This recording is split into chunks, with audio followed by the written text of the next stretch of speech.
needs to adopt the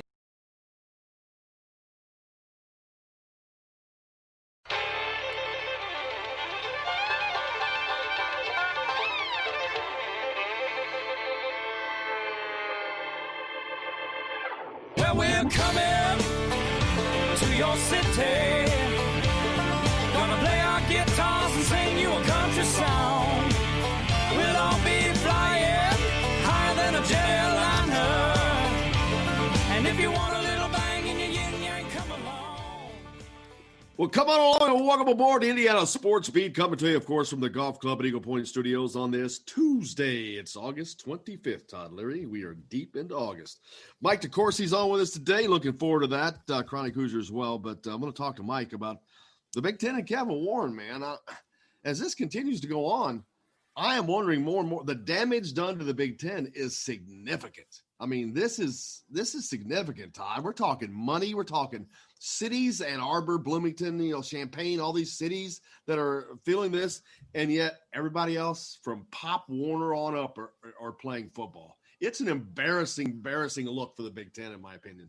Yeah, I mean, I think the key to those sentences are in your opinion, because in my opinion is the same way, except for I don't think we're at catastrophic yet because the other conferences haven't played yet. When the other conferences play 2 or 3 weeks in, yeah. Yes, we're at embarrassing, catastrophic, second guessing, questioning whether it's right or wrong. Now, you and I, we can all flip flop that, and if everybody ends up canceling, and we realize that the other places held out as long as possible, but the Big Ten made the safe, conservative decision early, but the same one everyone's going to end up making, it doesn't look so bad. But I'm with you. I mean, they've been playing, AAU basketball for 2 months now, and it's not like the buildings have fallen down. Well, and again, the biggest thing is you've got 14 athletic directors, 14 who were not consulted in this, and what we've talked about this ad nauseum, but 14 athletic directors, the guys that run the entire department, the man that's in charge of all of it, not even consulted. In what world, and a guy who's new to his job in Kevin Warren, do you not use every resource possible? Because to me, he has made whether or not they would end up having the cancer or not, it doesn't even matter to me. He has made such a catastrophic mistake right now because they didn't have to do it now and could have gone forward and saved millions and millions of dollars for these schools, these towns. And you know what? The first thing that kind of jumped to my mind with this, and you, Jim, me when it comes to this, I'm not political in any way, shape, or form. But the decision that Kevin Warren made in this, it almost kind of feels like what Donald Trump does all the time, where he just kind of makes a decision and then says, deal with it. I mean, it's the right thing to do. Deal with it. And you're just like, well, but wait a minute, why? And you never get the why. You never get the facts that led up to the decision. And I'm not for or against Donald Trump. Please don't anyone take that the wrong way, because I'll let you support whatever you want to support. But this just seems like one of those decisions where you can't make any sense of why it was done because they won't explain it to us. It may be the right decision. I think Donald Trump lucks into the right decision sometimes, or half the time, or most of the time, whatever you want to feel. But this is just one of those that's, I need an explanation. I need to know why. Well, everybody does. And that's the problem. They're not giving it. And I'm wondering, what is the explanation? Is there an explanation? I think this was a gut call by one man, and it's if this turns out to be bad, how does this guy continue as the commissioner of this league when the first thing he does is throw it under the bus and trample it and cost it millions and millions of dollars? Well, yes, you're costing right. Schools programs, you're costing coaches jobs, we've seen a Big Ten school already cancel 6 sports programs. It's devastating. Yeah, I don't disagree. But I don't know that we can blame all that on Kevin Warren, because the pandemic is devastating. Like, that is what is devastating. We can. It just might not be right. Right. The problem to me is we have not been communicated to, and it's not like it's Department of Homeland Security where it's just information. I can't handle the truth. It's not just information that I shouldn't know. That starts with Kevin Warren. It's not a matter of national defense. I mean, true national safety. As a matter of fact, it's usually been something. No.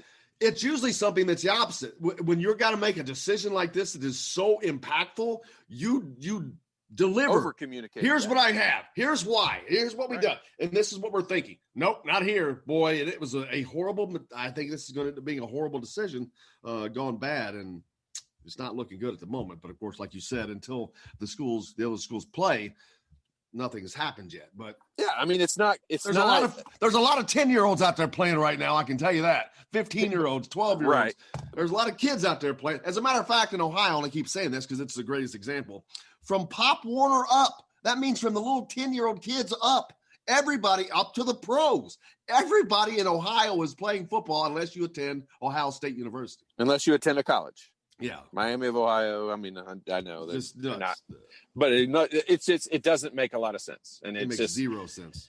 The real here's the real bad part of it. So let's just say, Jim, let's play devil's advocate. Let's just say these other conferences do cancel. They never play a game. They do cancel. The real bad part I see for Kevin Warren is he's not all of a sudden going to look like a genius, or everybody's going to have this feel good feeling about it, like he made the right decision. Because the biggest issue is the lack of communication. And even if the decision ends up being the right decision, the fact that it's not being communicated properly is going to leave a bad taste in everybody's mouth about Kevin Warren's beginning as the Big Ten commissioner. Absolutely. I think that they have time to back this back now. And well, sure they do. They can go to an even shorter schedule if they have to. Divisions only. I mean, that's 6 games. You know, they could as late as next week, they could reverse course, give the Big Ten schools 6 weeks to get ready and start in the middle of October. They've you know, it's still not September 1st yet. They could easily backtrack that. Guys are hitting up the text line. Keep it up. 812-269-6367. That's 812-269-6367. We'll hit them. It doesn't matter if we're on or not when you text in, when you're listening. I know a lot of people listening after we're not on live, but we'll get to them in the overtime period, the following show. So send those in. We will do that. Hit them up in the overtime period. Yeah, it's critical. Well, you are getting it up early. That was Jamal Meeks. Yeah, he just called me too. Jamal went on the air? I don't know. I clicked him off, told him I'd call him after I got done. That's funny. That never happens. That just makes me laugh. The AP is still not impressed by Indiana football. The poll came out, and which it's kind of hard to do. How you do an AP poll when no idea? And they've got Big Ten teams in there, and like you go through there, not playing.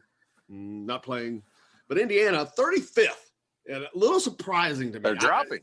Yeah, lots of talk of them being in the preseason, and I don't get that because they didn't get worse. They didn't lose anybody.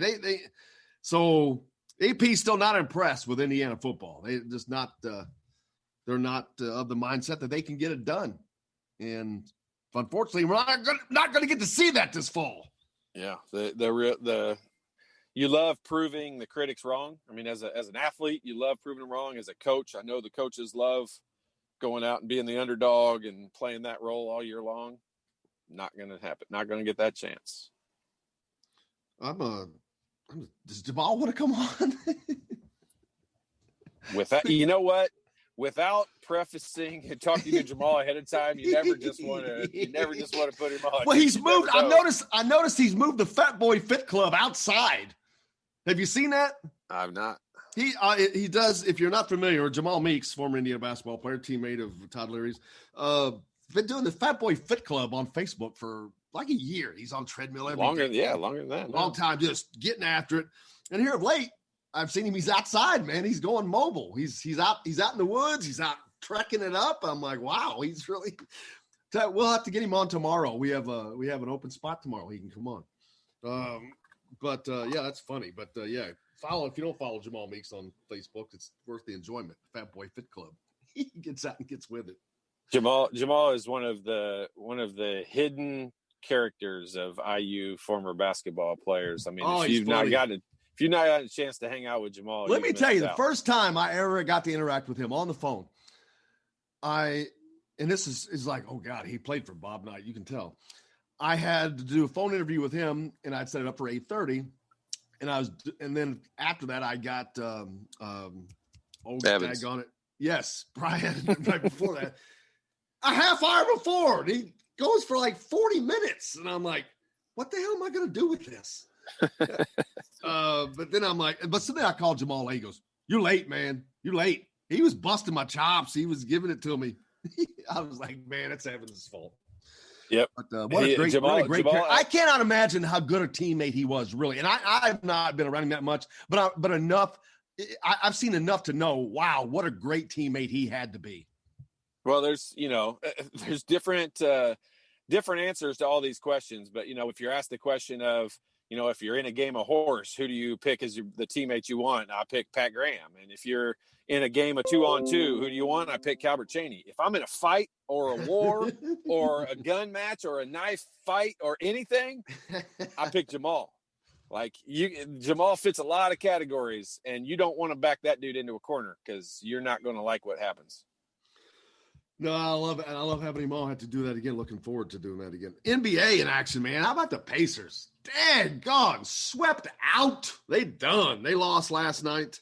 What was that? 99-87, swept by Miami. You know what? I'll go back and say I was wrong about the whole Victor Oladipo thing. He should not have played because his stock dropped. His stock dropped so quickly, it's unbelievable. Because he looked horrible in the playoffs. I mean, there's no good way to look at it. He looked terrible. He did not look like the best player on the team. The whole time. Let's see some other games. I didn't see Milwaukee. They win. They're up 3-1. They win 121-106 over Orlando. The Thunder beat the Rockets 117-114. Those guys are tied at 2 apiece, so that's a series worth watching. The Lakers, my God, I was watching some of that. They were beating Portland so bad. They ended up winning 135-115. They're up 3-1. That's a little surprising to me. Did you see? I mean, you can't make this stuff up. You just can't have this happen. But, the whole Mamba, it was Mamba Day. It was 8/24. It was Mamba Day. Those are Kobe's 2 numbers. Oh. Did you see the score of the game in the first quarter? 24-8. Was it? Oh, well, the first half, they scored 80 points. Well, no, but the score at one point in time in the first quarter, Portland had 8 and the Lakers had 24. Yeah, they were on fire. 8/24 on 8/24 on Mamba Day, which is signified by 8/24. I mean, you can't make that stuff up. That's crazy. Hey, we got to take a break. Mike DeCourcy is going to join us next. We're going to talk a little bit more about the Big Ten and a few other things. You're listening to Indiana Sports Beat, coming to you from the Golf Club at Eagle Point Studios, and we're back with more right after this.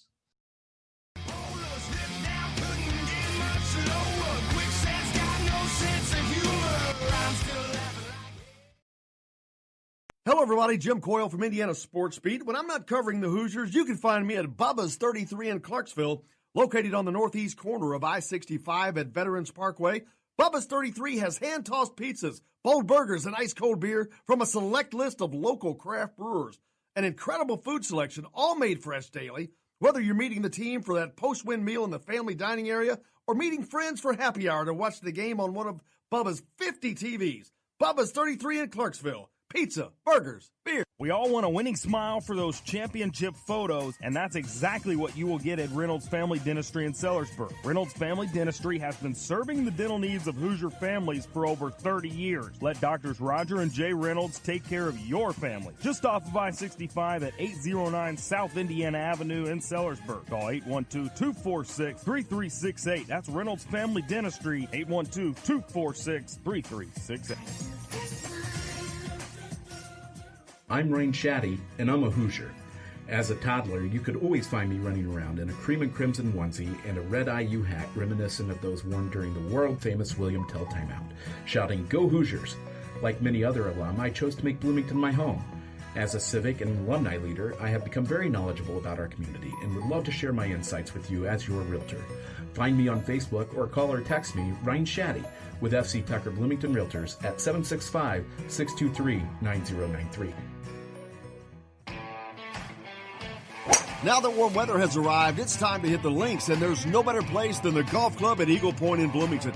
Voted best golf course by the readers of the Bloomington Herald-Times, the golf club at Eagle Point is under new ownership, has new fairways and bunkers, and it's open to the public. When the round's over, there's cold beer and a full menu at the Eagle Point Pub and Bistro. Call 812-824-1100 to make a tee time. That's 812-824-1100. The golf club at Eagle Point in Bloomington. This is Jim Coyle from Indiana Sports Beat with Coyle and Leary. Indiana Sports Beat is now a part of the Rivals Network. You can go to thehoosier.com to sign up. It's free. Catch the show there each day live or at your convenience. You can also like or follow us on Facebook, follow the show's rebroadcast anywhere you podcast. If we're not on a radio station where you live, we should be. Let your local station know they need to carry Indiana Sports Beat with Coyle and Leary, or simply go to thehoosier.com. Some of the best sounds you'll ever hear are generic, safe, effective, even money-saving, just like FDA-approved generic drugs. Even if they don't come in the exact same color or shape as their brand name equivalents, they have the same key ingredients and go through a rigorous review process. Talk to your doctor or pharmacist today and visit fda.gov/generic drugs. Generics are safe, effective, and can save you money. You'll like the sound of that. Today's guest is brought to you by Reynolds Family Dentistry of Sellersburg. You need $1 million smile for those championship photos, and that's exactly what you'll get with Reynolds Family Dentistry.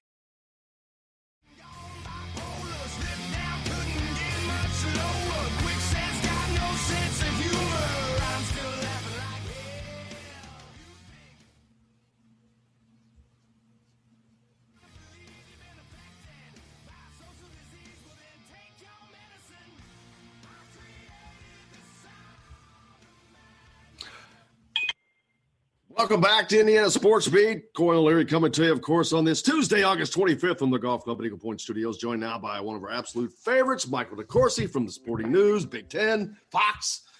We need to get you on CBS, NBC, and everywhere else, and ESPN, Mike. Morning, guys. How are you? Pretty good. Always better when Mike DeCourcy's on with us. I feel like he ups our IQ level on this show significantly. That's because he does. No doubt. That's because that's a fact.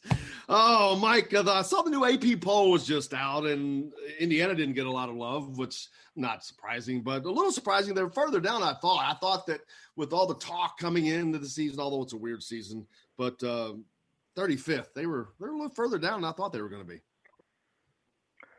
Indiana,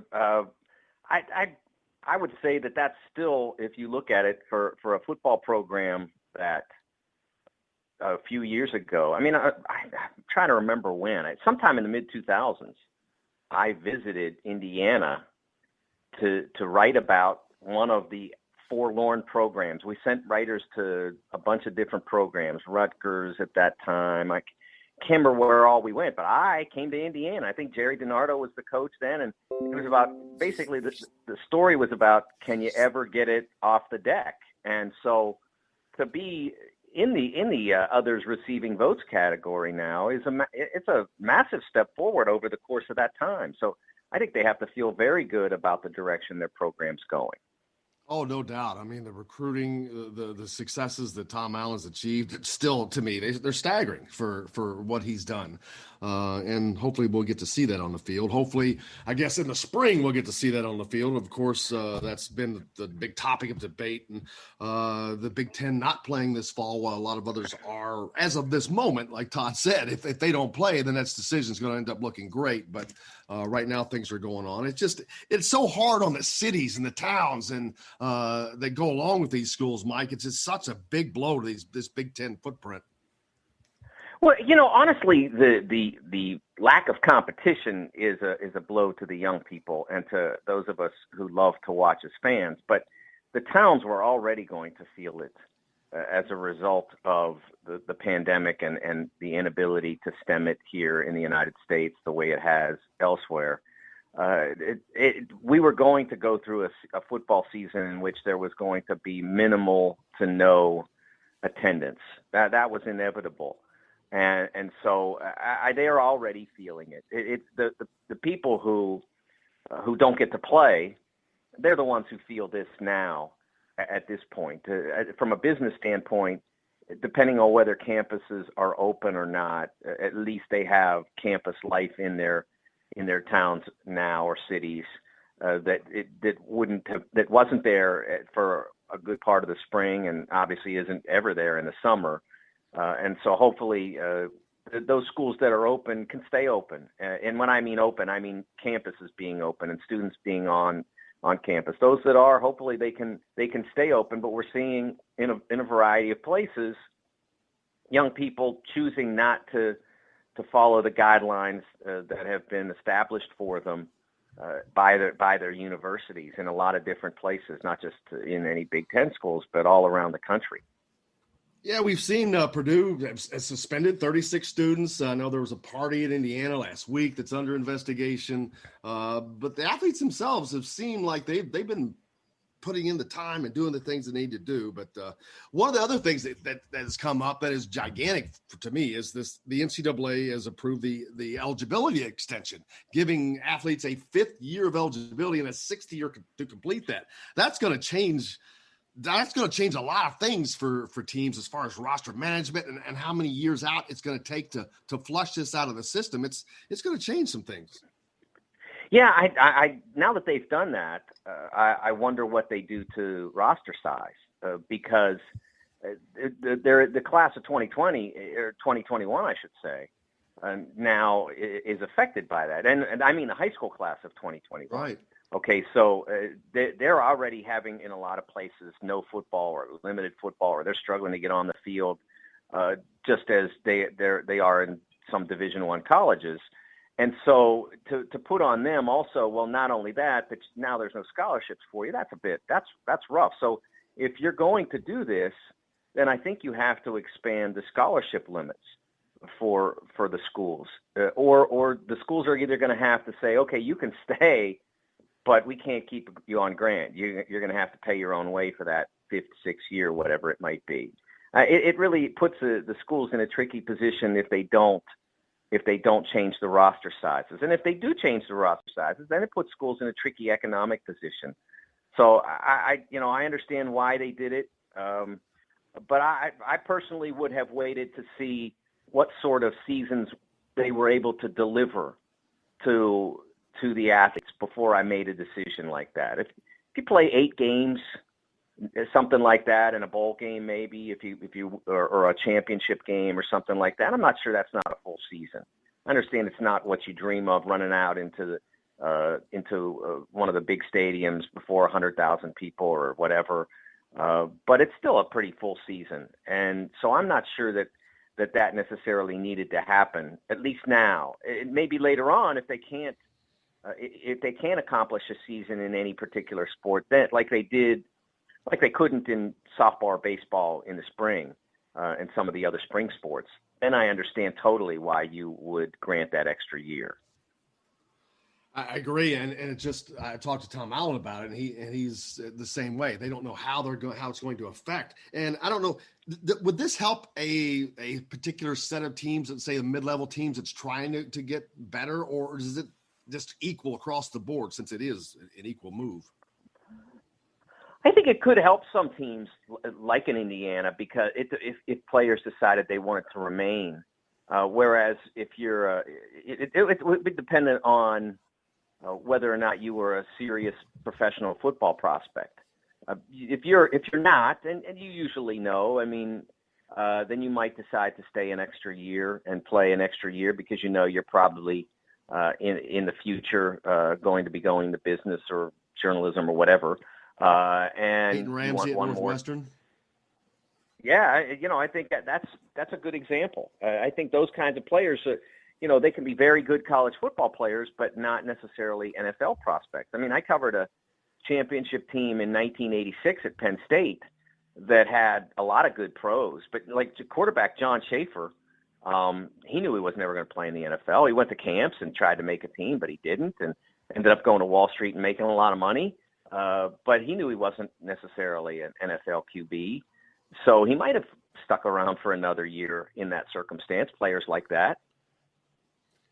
Yeah, it definitely would have. And like I said, Peyton Ramsey, what a perfect example. Probably not going to be a pro athlete, but very, very smart, probably going to go into coaching. This just gives him another year of tutelage, but it also gives Northwestern a solid quarterback, coming back if they need that. Yeah, absolutely. It depends on whether you want to go for another lap and maybe get back into that arena that I talked about, the opportunity to play at Ohio Stadium or Michigan at the Big House or wherever. Maybe get that game back to Wrigley Field that they were going to have, that they had to move out. Those kinds of things might be experiences that he'd want to have before he went ahead and moved on. And I laughed at one person's reaction to this circumstance. What kind of courses are they going to take? Was why and I'm like, my God, these schools, you can get another major, you can get a master's. Yeah. You think that if once you've covered 4 years, it's like, okay, you're done. There's nothing else out here for you. Yeah, they got plenty, especially at a school like Northwestern. My goodness, they'll keep you busy for a decade. And yeah, of course, I think that. Go ahead. Go ahead. No, I'm just going to change it. Go ahead. Finish what you were saying. Yeah, I was just going to say that that it would be a real blessing for those who wanted to pursue, more education, because there is so much that you can do. You can get an MBA, you could get a second major that would give you an opportunity to go into a different field, or have multiple opportunities upon your graduation. There's just so many different things that the young people could do with that extra schooling if they choose to do it. Remember, with summer schools, which most of the high majors are doing now for all their athletes, you get the opportunity to graduate earlier. So if you're sticking around longer, I mean, you can really accomplish some things educationally. Absolutely. I mean, you think, because most of these kids are not going to go into become a professional athlete, so most of them are going to get to benefit of this if they choose so. If these other schools, the conferences, do go forward and are successfully able to play, what kind of a mark does that leave on the Big Ten? I don't think it would somewhat depend on what they're able to do with the season they're presently planning, which seems to be that it would be oriented toward playing. We talk about the spring because it's the spring semester, but it's probably really going to be more transacted in the winter, the way they're talking, the planning that's being undertaken now. It probably would be more toward January, February, some in March, than it would be toward playing, say, February, March, April, or April, May. March, April, May. I think it'll be more toward that, because they want to get the athletes onto the field as soon as they safely can, so that the athletes will be further removed from the fall season, as well as those who would be interested in entering the draft or ready to enter the draft, that they would be further removed from the draft, so that they could go into the process and get a fair shake. So I think that's what we'd be looking at. And if they're able to pull that off, if they could play an 8-game season, say in January, February-ish, I don't think that it damages them. Because remember, the seasons that they're going to have, and I'm rooting for the SEC and the ACC and the American and all the rest to have no problems, because no problems means nobody gets sick. So I'm rooting very, very much for that. Not so much so I can watch football, although I enjoy it, but so that they can get through unscathed. And if they do, I think that it's not going to be the same there either. It's going to be in the same window as it ordinarily would be, or a similar window, but they're not going to have full crowds and that sort of thing. And where we've seen threatened, and I use the word threatened advisedly, that you would have as many as 50,000, which is Texas A&M has talked about, I think that would be more likely to hurt their brand if they go that far than it would be to not play. I'm in favor of playing if you have the testing and can do it safely. I'm in favor of it, but I'm totally opposed to putting that kind of crowd in the stands right now, or in a couple of months. I noticed there was a little irony yesterday. A friend pointed out on Twitter that University of Louisville is going to have, I think, 30% or whatever they're going to have. But Churchill Downs, the Kentucky Derby coming up, no fans there at all. And it's Right. like a big one-time event, which is a little surprising because the Derby, man, anything they can make a buck on, they usually do. But for them not to have fans on it's really surprising to me because it's such an expansive venue that you can really, it lends itself to social distancing, but no fans at the Derby while the University of Louisville will have people at football games. Yeah, I think one of the things that and I wrote about this all the way back in June, I believe, late May, early June.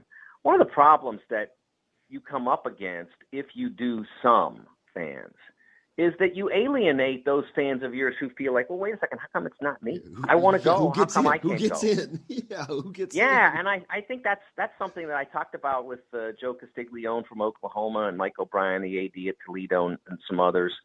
And Gene Smith had spoken about it on a conference call, and I quoted him in the story. And I think that's a real problem. Who do you allow to be in? Because if you're going to have fans in the stands, you're going to anger some people who feel like they should be allowed to be part of the party, so to speak. And so I think when you say nobody can come, then everybody's in the same club. And you also solve a lot of headaches for yourself in terms of having to police social distancing and that sort of thing. Yeah, absolutely. You won Twitter for Todd Leary the other day after the conclusion of the Indy 500. He saw your tweet regarding that, saying that Indianapolis 500 needed the Elam ending. You just mentioned a minute ago about getting a chuckle out of somebody on Twitter, and man, I got a chuckle out of that. It really made me think. There's a lot of times on this show I wish our show had an Elam ending. You know, I argue with people about that a lot. There's a few things that really irritate me, and that's one of them. And I did that, and someone one of the math guys who disagrees with me said, you know, you're getting dangerously close to old man yelling at cloud here. And I said, well, and my response to that was simply, yeah, you should see me singing my song about the NBA timeout rule. Mike DeCourcy is the greatest, the most fun guest we have from the Big Ten Network, Fox, Sporting News. Make sure you follow him because he is the guy that provides the information. Mike, I cannot tell you how much we appreciate you joining us. Todd and Jim, it's always a pleasure. Thank you so much. Thanks, you. Buddy. Michael DeCourcy, one of our absolute favorites here on Indiana Sports Beat. We got more coming up. Chronic Hoosier will join us here on this Tuesday, and we'll be back with that and more when we get back. Well, I guess we don't have to take a break yet, do we? Or was it a take break? We needed a break, Will? All right, let's go ahead and take the break, and we'll come back. We'll be back with more Indiana Sports Beat from the Golf Club at Eagle Point Studios right after this.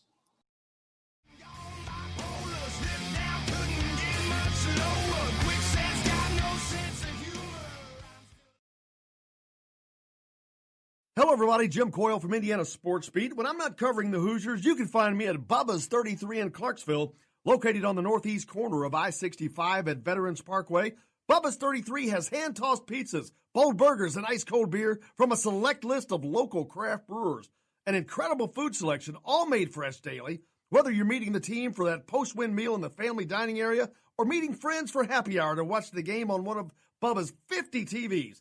Bubba's 33 in Clarksville. Pizza, burgers, beer. We all want a winning smile for those championship photos, and that's exactly what you will get at Reynolds Family Dentistry in Sellersburg. Reynolds Family Dentistry has been serving the dental needs of Hoosier families for over 30 years. Let Doctors Roger and Jay Reynolds take care of your family. Just off of I-65 at 809 South Indiana Avenue in Sellersburg. Call 812-246-3368. That's Reynolds Family Dentistry, 812-246-3368.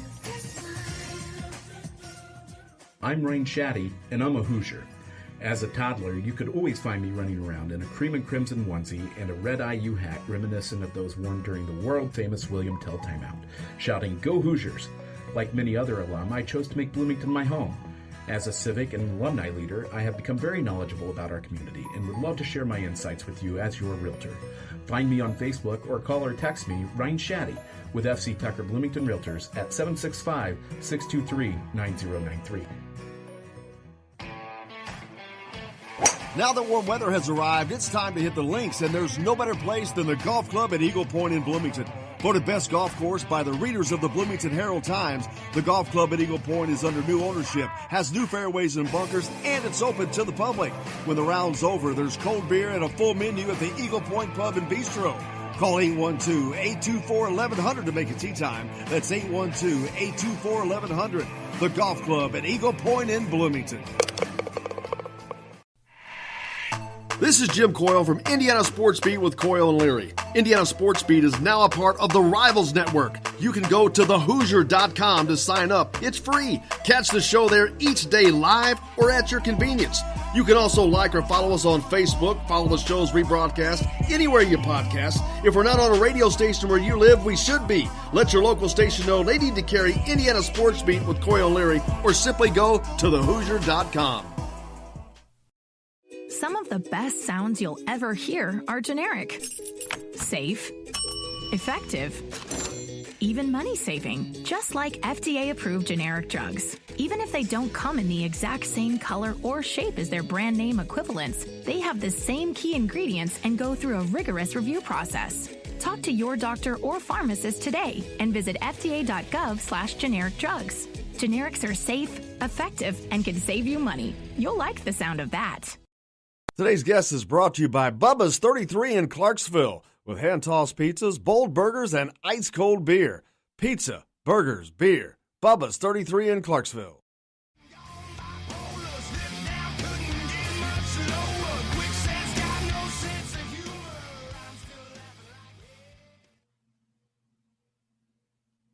Welcome back to Indiana Sports Beat, coming to you from the Golf Club at Eagle Point Studios on this Tuesday. Joined now by our good friend, Chronic Hoosier. How's it going, brother?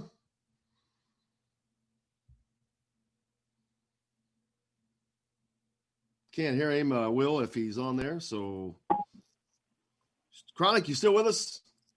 I am here. I can't hear anybody. I can hear you, Jim. I can hear Todd. So we'll see if I could throw Chronic's voice, I would do it, but I can't. We'll see if Will can get that taken care of. But I got you both. If you can hear me, I was going to break into the show, man. Yeah, he told me. I wish. That's not something you want. That's not something you want. I texted him back. I said, I was going to put you on.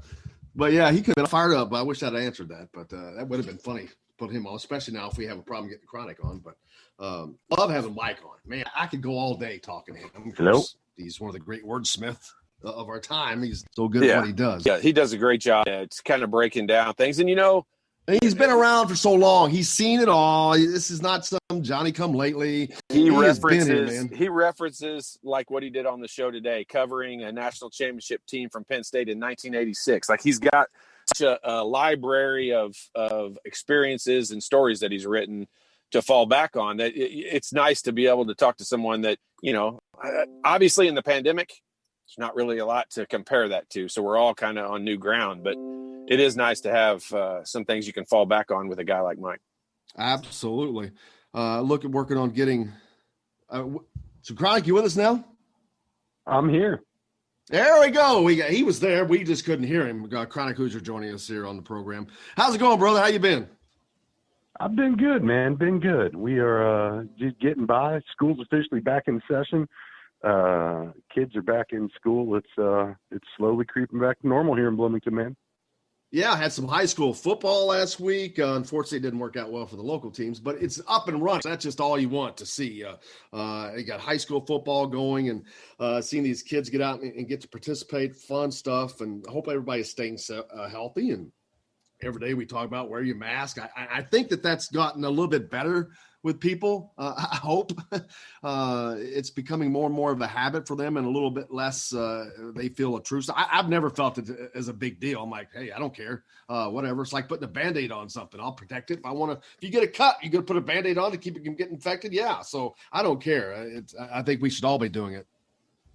Yeah, absolutely. And hopefully everybody does their part, and we can keep this semester rolling here, because there's as we've discussed many times up to this point, we've officially breached the threshold now where the semester is open, and they got kids back, which is critically important for the university's sort of viability, for the likelihood that we see some semblance of college athletics at some point this year. And more importantly to my heart, just for the broader health of the local community, It's absolutely essential that we made it to this point. Now, if everybody can just do their part and keep it rolling.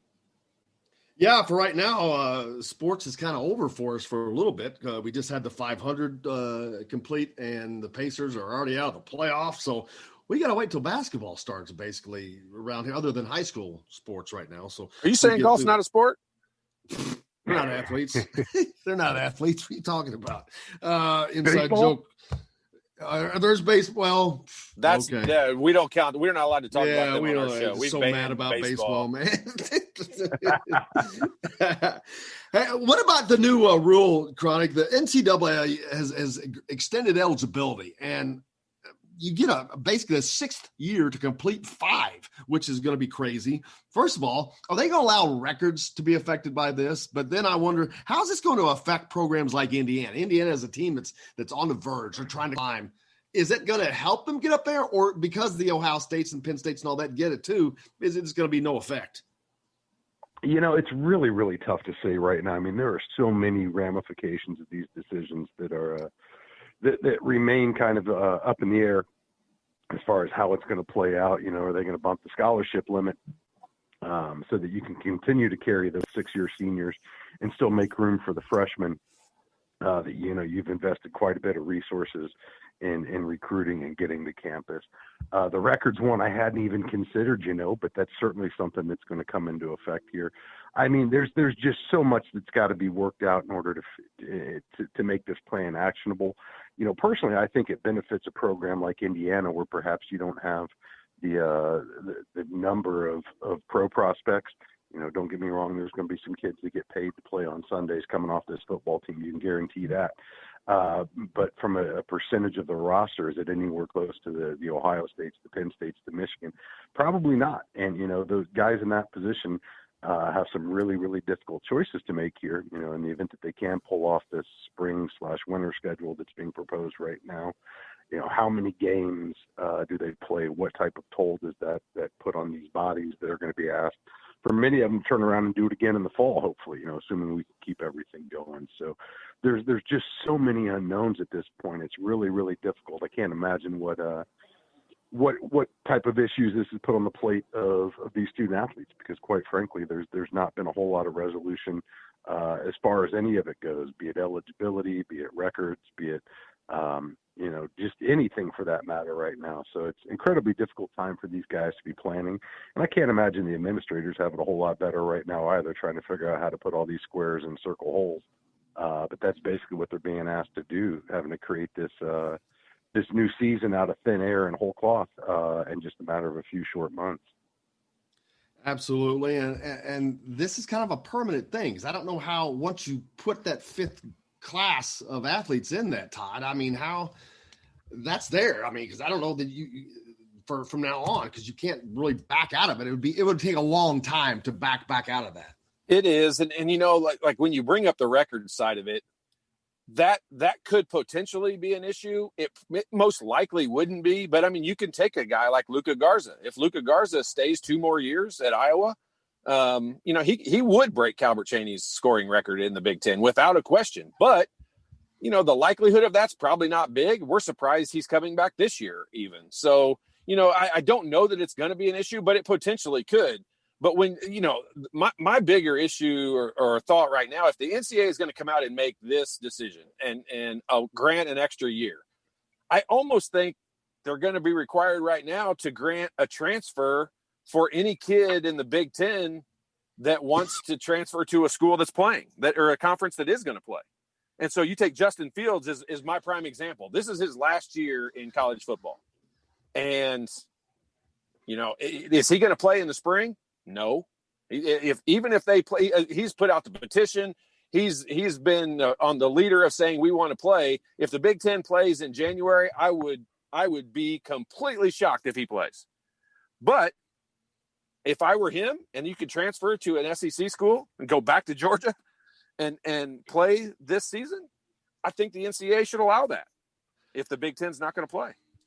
And I get that. And Chronic, I just think it's too late in the season. Everybody's already started. I mean, there's no way that I think a guy could leave a school and go to another school at this stage of the game and be of great value because of learning. But I mean, they're trying to give them that extra year to appease them for losing this year. But what about the guys that aren't losing a year?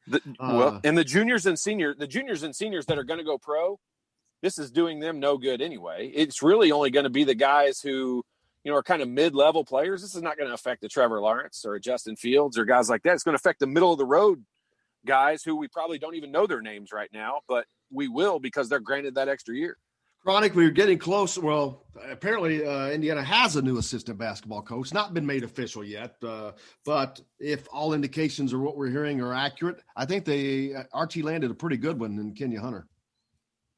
Yeah, I've kind of had an eye out for that one. I keep seeing reports that make it sound even more definite with each new release, but still haven't seen anything officially stated yet. So still waiting to make sure that all the I's get dotted and the T's get crossed on this one. But, it's once again, it's Archie, seemingly making a pretty solid hire in what's ordinarily a really difficult time of the year to do it. Now with the dead period just being perpetually extended, it's really put the whole recruiting situation into flux. More than anything though, especially with so much uncertainty as far as the start date of the season and what its composition may look like. The big thing right now is, the timing works with the kids just coming back to school, the school year coming up. You've got to establish and start fostering those relationships with your existing roster first and foremost, and then really start expanding those relationships onto the recruiting trail into the coaching circles around the region and the country for that matter. So, by all accounts, it seems like Archie made a pretty solid hire, somebody that his family has some experience with, going back to Sean, even when he was back at NC State. So that seems to be one thing Archie's really good at, is figuring out, which relationships are going to work best for him and for the team. And, not necessarily going after the biggest splash, but it seems to be more a matter of function for this staff. So anxious to see it get completed and anxious to see exactly how that may change some of the philosophies or the execution related to the team. Yeah, he's got a great Big Ten footprint. Coached at Nebraska at the Cornhuskers with Michael Lewis. Todd pointed out yesterday. So he's got some Big Ten roots, serious roots, but he's been pretty successful being able to recruit nationally, and I think that is what's going to be the biggest asset to Archie for him. No, unquestionably. And I think that's the thing first and foremost, is Archie has made it really clear it's going to work for him first before it's got to work for anybody else. And not that that's, maybe not one of the more prevalent ones, but, as Todd can say, everybody knows, man, there's a whole lot of pressure that comes anytime you start making personnel moves with this program. There's a lot of stakeholders who want to exert their influence over it. So it's no small feat getting what you want in light of some of that extrinsic pressure that can be applied. Absolutely. No doubt. There's a lot of things I can say about that, but probably the smartest one is to say, yeah, no doubt. He's just shaking his head. He's like, yeah, I'm not better. Well, I had like 50 things I wanted to say about that, and my filter just kept going. Nope. In 8 minutes, you can uncork that filter. Yeah. Chronic, as we go forth, you're in Bloomington. We're in Bloomington. The towns, college towns that's not going to have football. These Big Ten towns. We've talked about the loss of that, but what can the towns do to try to mitigate some of this? I mean, it's just a gigantic loss for these places. These Saturdays, they're big. I mean, the restaurants, the bars, but just the town itself. I mean, the people that live there. When you don't have it, it sucks. It's just pretty boring, to be honest with you. No doubt. I mean, I just woke up today to news that Opie Taylor's has closed its doors for good, and they're auctioning off all the memorabilia on the walls. And did not know that. Yeah, I didn't either, man. I didn't either, and I suspect it's just one of what will likely be many by the time this is all said and done. I mean, it's the consequences of this pandemic are catastrophic, and I don't know there's a whole lot that can be done to mitigate it. other than, a continued and a concerted effort to try to support our neighbors around here. At the end of the day, there's no easy way to replace 7 weekends where you're going to bring, 50,000 plus people into town to come partake in some entertainment. And there's no way to bring that back. There's just not. And for so many local businesses, that's absolutely the foundation that their books are built on, from the fall going into winter with basketball games. I think at this point, the best thing we can do, probably the most important thing we can do, in addition to continuing to support with our wallets, is continuing to follow the health guidelines and do our part to keep this thing from spreading. Because at the end of the day, that's for the businesses that have opened up, for the businesses that have been innovative and adaptive and trying to figure out how to proceed in this era. All that's well and good, but even at their best days, when we're still working with restrictions on capacity, you got to recognize restaurants are operating on margins of pennies. It's always been a really, really tough game under the best circumstances. And when you cut, half the legs out from underneath them as far as how many customers they can service in a given time, it just makes it extraordinarily difficult for these guys to remain profitable in business. And while we got to support them, we also got to make sure that, the community spread isn't getting out of control, where we have to continue to take steps backwards. And, I've seen more businesses than I can count. I mean, honestly, where I have direct personal relationships with management and owners around town, where they've done all the right things, they've done everything they could. And then 1-2 employees get it and they're forced to shut down for a week while they quarantine and clean and everything else, or longer. And, maybe you can get away with it once, but as that continues to happen over and over again, it makes it almost impossibly difficult for these guys to keep the doors open. And at the end of the day, I don't know that there's one thing that's going to save that other than just a massive concerted effort for everybody to do their part and for everybody to keep taking care of our neighbors, man. Absolutely agree. It wouldn't be a Tuesday without Karate Cruiser. Can't thank you enough for joining us, brother. We look forward to doing it again next week. As always, guys, take care. Be well. Thank you, brother. Karate Cruiser joining us here on this Tuesday. Coming to you from the Golf Club at Eagle Point Studios, of course.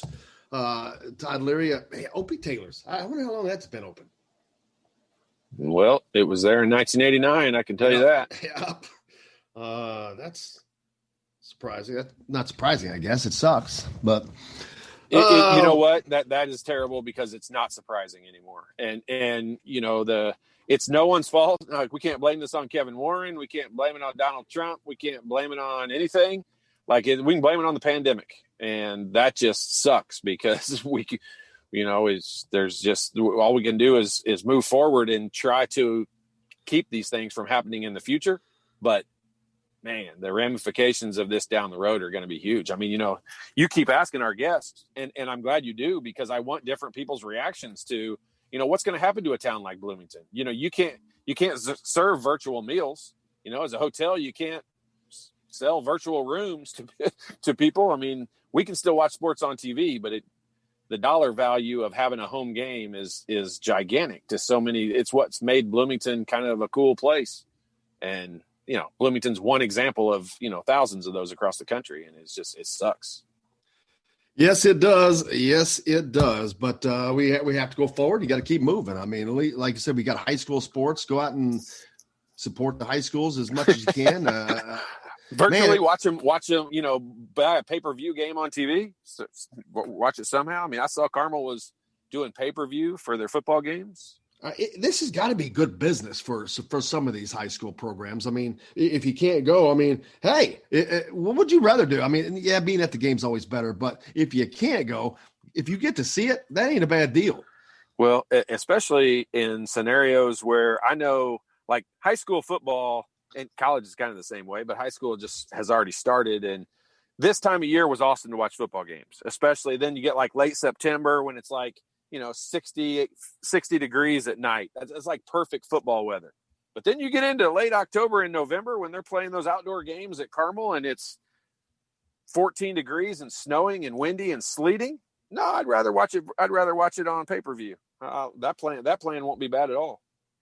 Plus, there's a lot of great games coming up. I mean, we've been following last week. Paul Gable from Hoosier.com was trailing McCulley, the quarterback that's coming to Indiana. I think this week he's going to be at Taven Jackson's game. I saw that the Brownsburg, that has Josh Sales as an offensive lineman, but Brownsburg High School is going to be on ESPN this Saturday. So that's cool. Can you imagine that? Can you imagine being in high school and your game's on ESPN? I'm kind of surprised ESPN hasn't picked up more high school live games. Well, I'm surprised that there's not a lot more here, like on Fox Sports Indiana or whatever. True, I mean, true, and you got point. the high school network with Greg Rakestraw, which they probably already do a lot. So, well, they do like game of the week, or they actually do a couple of games. But I mean, yeah, you're right. I got to tell you, I've watched some of their basketball games. I enjoy it. I mean, I totally do. I think it was a Carmel Warren Central game last year I watched, and here at Eagle Point, I'm like, I can't go to that game. It'd be great to be able to see it. And there's some football games, high school football games, I'd love to be able to see. So I hope they are. If we can get them, I'll get them. But I appreciate everybody joining us today. So much thankful to Michael DeCourcy, as always, for coming to join us. He is one of our favorites, and we love having him on, as well as Chronic Hoosier. We get here each Tuesday. Tomorrow, Cal Neddenrip's going to join us. We're going to talk about some of that high school football that went on and what's coming up this Friday as the games that continue to evolve and get better, hopefully. So looking forward to that.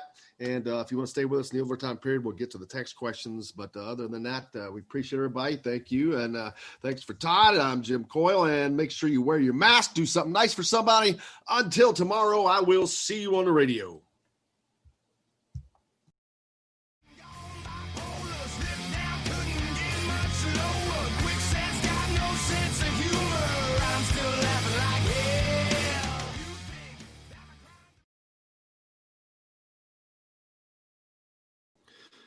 All right, welcome back to the overtime period here. Got some text messages in to the show, so let me get to those. Get back over. I was sending a text to you. Ryan from Whitmore, Michigan. Let's see, that was Monday, so this is just today's. Do you and Todd know of the other D1 conferences consulted with their ADs? I would imagine, I cannot imagine anybody not consulting with the ADs. I cannot imagine the ADs not being a big part of the conversation. In the Big Ten, it was not. You brought in 14 guys, some of which that have never even been to the football complex. So why are these morons making the decision? Why is people like your boy now you're here, just being mad. You can't call them morons. They're very smart people. They have just made a To me, if you have never been to a facility that provides your school with the bulk of its income, you're a moron. And the president of Michigan, I heard, has not been to the facility. Okay, but the statement you just made is not true, because the football program doesn't bring the university the bulk of their income, not even remotely. The athletic income, it does. They make $6 million a game. The athletic income, but when you're talking about a $5 billion budget for a university, I'm not talking about the entire school, but it runs their. But those presidents are in charge of the entire school. I'm in agreement with everything you're saying. You just made a statement that you can't really say, because it's not the bulk of their budgets. I was talking about the athletic budgets, but again, for Michigan's athletics, football drives the train. Here's the bottom line. Forget the budgets. Forget all of that. If you're making a decision about athletics, okay, and if you're the president of a university and you have someone that's underneath you at almost all of these schools, it's like IBM. The athletic director is a vice president of the university. I mean, he is a vice president, because if this was IBM and you're making a decision on a certain section of your phone, the phone part of the phone, because there's so many different things, you're going to bring in the guy that's the head of that department. How in the world are you not going to talk to the head guy of that freaking department that runs the whole damn thing, that is over it every day? How do you not do that? I don't know. And here's the terrible part, as just an average Joe fan that we are, is you're not going to get, especially a brand new AD like Scott Dolson, you're never going to get someone in that position to come out and say, yeah, they screwed up. They should have consulted me. They didn't consult me at all. They're just going to dance around the issue, and I don't blame them. They've all said, but at a place, they've all come out and said that they were not consulted. All 14 ADs. Apparently to CBS. I didn't see Scott Dolson on there saying. Well, they're not going to say by name. No, it's not going to be official. That's what I'm saying. They're not going to do it by name. You're not going to call your boss out like that. No. However, they don't need to. They don't need to, because when you get Kevin Warren that comes out and makes the statement, and I'm not blaming Kevin Warren. I'm glad that he stated the fact of who was there. I don't understand why there weren't more people there, but he blatantly came out and said 14 presidents of the universities were at the meeting. Presidents/chancellors of the universities were at the meeting. And so that's basically saying there wasn't anyone else there, because that's who was there. And that just means that the ADs were not, I'm not going to say they weren't consulted, because I'm sure some presidents talked to their ADs about it, but the fact that they weren't in the room listening to the same information, and the fact that the ADs can't walk out of that meeting, because let's put it point blank, how often, I mean, we've seen a lot more interviews in the last 10 years with Fred Glass than we have with President McRobbie. And so the face of the athletic department is on display more in our athletic world than the president of the university. So if I'm Scott Dolson or Fred Glass or what AD at X Big Ten University, I want to be a part of that decision, because I'm the face of it, and I'm the one that's going to have to sit there and say, this is what happened and this is why. And absolutely makes no sense, and no one could possibly explain to me a reason how that is the best scenario to have. A couple texts from Forrest in South Georgia. This one's from yesterday, and I'm reading it just because it's funny. Todd needs to be drug tested with his vision of Kareem. He would be a superstar today. Yeah, I agree. He's right. And then today's text. Juwan developed much more in his 2 years under Archie than his 2 years under Crean. Sorry, Jim. You agree with that, Todd Leary? Well, I mean, I don't know how you couldn't agree with it. I think it was equal personally. I think it was just to develop the evolution of his development, but yeah, I mean, that's pretty hard to say. But I can't prove either way. It's not like there's a percentage I can lay on it, but I don't. My whole point with that, as much as anything, is I really think that when someone's not a great bench coach, he gets credit for one of two other things. Is the reason why he keeps his job. He's either a great recruiter or a great developer of talent. Like you never heard anyone have to defend Bob Knight and say, well, he's a great recruiter, or he develops talent that comes there. The guys are better when they leave. They never have to have that argument because he's a great bench coach. You only hear that argument when a guy's not a great bench coach. And I'm not trying to prove anything other than it's just kind of weird to me. Like, there's a lot of people that in my opinion, I hear this all the time. I'm not just randomly thinking this. There's a lot of people that think Tom Crean kind of got a raw deal in not being the coach at Indiana anymore. And I like Tom Crean a lot. I always will say that when we have him on the show. He's awesome. Whenever you talk to him, he's a good person. He's a good dad. He's a good family man. He's a guy I would want to coach my son. But the program wasn't developing as a whole the way that we wanted it to. And quite frankly, they weren't winning enough. They needed a change. Regressed. Yeah, he had it heading in that direction, and then he lost the Indiana guys. He was not able to recruit. This is my best way to say this. I think Bob Knight is one of the three best college basketball coaches that ever existed. I don't doubt that. But I don't disagree with it. But in 2000, when he was let go, it was time for a change. Yep. It truly was time for a change. Like, he'd been there for 30 years, 29 years, whatever it was. And it was time. I don't think he would ever admit this because it works better into his dialogue, but it was better for him to have a change.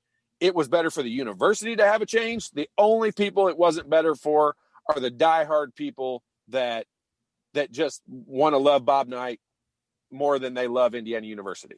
And I'm not saying that negatively about anybody. It's just the way that it is. I was ready for a change at my university, and I love Bob Knight, and I think he was one of the greatest coaches of all time.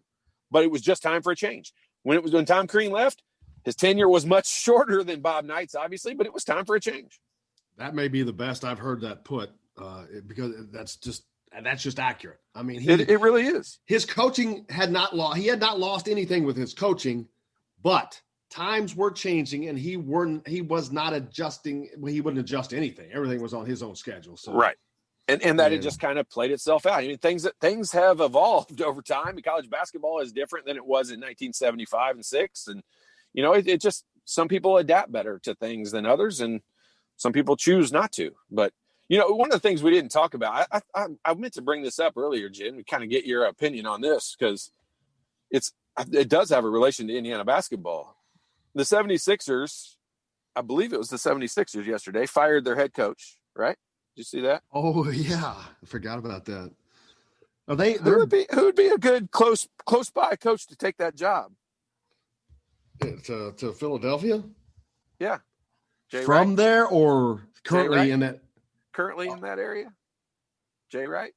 But not all coaches want to go that route. I don't know anything about. But you're right. If that's fact, hell yes. I mean, but if there's a smooth, because he's a good coach. He is. If there's a guy who I do think could walk into an NBA locker room and work hard enough and do the right thing and gain their respect, I honestly think I think Jay Wright is a guy who could very, very comfortably and easily do that. Well, because of his coaching style, for one, I think it lends itself. He's very calm demeanor on the sideline. He's a player's coach, yeah. Yeah, he's not deciding, you got to do this, you got to. No, he's not doing it. Plus, and he's in Philadelphia. Haven't they won 2 national championships? Didn't they win 2 national championships? I was going to say, and that's another point. You win a national championship today at Villanova that's not a Power 5 conference, and that's pretty tough to do. And he did it twice, so. You're right. You're absolutely right. But why not now? Yeah, you're either. So here was part of my reason for thinking of all that. Let's just make up a scenario, and let's just say he takes that job. That job just became available yesterday. He's been recruiting his butt off, signed 2 big-time recruits that IU was also somewhat in the running of, but they're such local kids that was the school that made the most sense for them. But if Jay Wright turns around and leaves, that is where the NCAA needs to change their rule, because if you're a kid that chooses Villanova 2 months ago as the school you're going to go to, and the head coach who you chose to go play for leaves, which no one would blame Jay Wright for doing that. It's not like he's, leaving the school at a terrible time. He would be, but it wouldn't be his fault. The NBA job just opened up. And those are kids you would have to let out of their scholarship, out of their commitment. In my opinion, they won't. They don't. I don't think it'd be an issue. But hey, if you want to hit us up on text line and you're listening to the show after we're off, it doesn't matter. You can just send it in, and we'll get to it tomorrow in the overtime period. The text line number is 812-269-6367. That's 812-269-6367. Any questions you want to put in, we'll get to them tomorrow in the overtime period. Tomorrow, Kyle Neddenrip is going to be on with us, and I'm not sure if what did Jamal have to say? What was Jamal doing, man? Jamal called us. Jamal Meeks called both of us during the show. He said he's going to jump in. I wish I'd have put him. I just should have just put him on. I'm glad you didn't. I know you are. I love Jamal, but you never know where that topic of conversation is promise you, he'd be going. He's nuts. He's funny. But I want to thank everybody for joining us here on the program today. Make sure you go to thehoosier.com for complete coverage of Indiana's new basketball coach as it's waiting to be made official. But Alec Lasley is on that, as well as Paul Gagel covering football for you as well. So that's going to wrap it up for us today. Appreciate everybody. Thanks to Todd and Will for them guys. Make sure you wear your masks. Do something nice for somebody. Until tomorrow, I will see you on the radio.